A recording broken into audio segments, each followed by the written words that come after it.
साल 2019 के पुलवामा आतंकी हमले में पाकिस्तान की भूमिका को लेकर वर्षों से चर्चा। ये बोले कि वर्षों से चले आ रहे इनकार और दावों के बीच अब पाकिस्तान की सेना ने खुद ही चौंकाने वाला कबूलनामा कर दिया है। पाकिस्तान वायुसेना के वरिष्ठ अधिकारियों ने पुलवामा हमले को टैक्टिकल ब्रिलियंस बताया है। ये बयान ऐसे समय आया जब भारत ने पहलगाम आतंकी हमले के बाद सीमित और केंद्रित सैन्य कार्रवाई ऑपरेशन सिंदूर को अंजाम दिया है। पाकिस्तान ने साल 2019 में हुए पुलवामा हमले में अपनी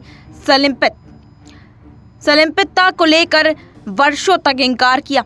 उसका कबूलनामा अब खुद उसकी वायुसेना के शीर्ष अधिकारी ने किया है। पाकिस्तान एयरफोर्स के एयर वाइस मार्शल और जनसंपर्क निर्देशक यानी DGPR औरंगजेब अहमद ने एक प्रेस कॉन्फ्रेंस में पुलवामा हमले को टैक्टिकल ब्रिलियंस यानी सैन्य चालाकी की मिसाल बताया है। ये बयान सिर्फ पुलवामा ही नहीं बल्कि हालिया पहलगाम हमले में भी पाकिस्तान की भूमिका पर शक गहरा कर रहा है। औरंगजेब अहमद के इस बयान ने पाकिस्तान की वर्षों पुरानी कहानी को खारिज कर दिया है, जिसमें वह हर बार ये बोले कि बार बार कहता रहा है कि उसका पुलवामा या किसी आतंकी गतिविधि से कोई लेना देना ही नहीं है। पुलवामा आतंकी हमले को लेकर प्रेस कॉन्फ्रेंस में air vice marshal Aurangzeb Ahmed ने कहा कि हमने अपनी टैक्टिकल ब्रिलियंस के जरिए उन्हें यानी भारत को ये बताने की कोशिश की कि इस दौरान औरंगजेब अहमद के साथ पाकिस्तान आर्मी के DG ISPR lieutenant general Ahmed Sharif Chaudhry और नेवी प्रवक्ता भी मौजूद थे। प्रेस कॉन्फ्रेंस में ये बयान न सिर्फ पाकिस्तान की छवि पर बड़ा धब्बा है बल्कि अंतर्राष्ट्रीय समुदाय के सामने पाकिस्तान के आतंकवाद को शह देने की नीति को भी सामने लाता है। बीते 22 अप्रैल को जम्मू कश्मीर के पहलगाम में हुए आतंकी हमले में 26 लोगों की जान चली गई थी, जिसमें सेना, एयरफोर्स और नेवी के 3 सर्विंग अधिकारी भी शामिल थे।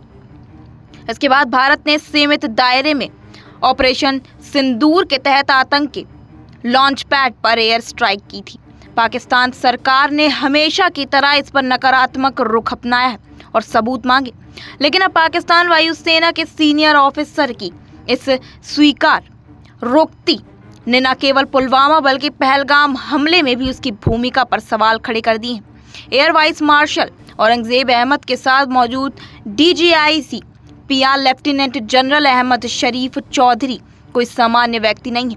वे परमाणु वैज्ञानिक सुल्तान बशीरुद्दीन महमूद के बेटे हैं, जिनके बारे में जानकारी है कि वे ओसामा बिन लादेन से मिले थे और अल कायदा को परमाणु तकनीक देने की कोशिश में शामिल थे। उन्हें संयुक्त राष्ट्र सुरक्षा परिषद की अल कायदा प्रबंधित समिति द्वारा चिन्हित तक किया गया है।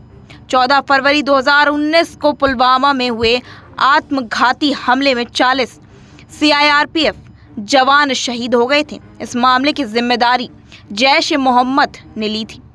भारत ने अंतर्राष्ट्रीय स्तर पर पाकिस्तान को दोषी ठहराया था और कई बार पुख्ता सबूत तक सौंपे थे।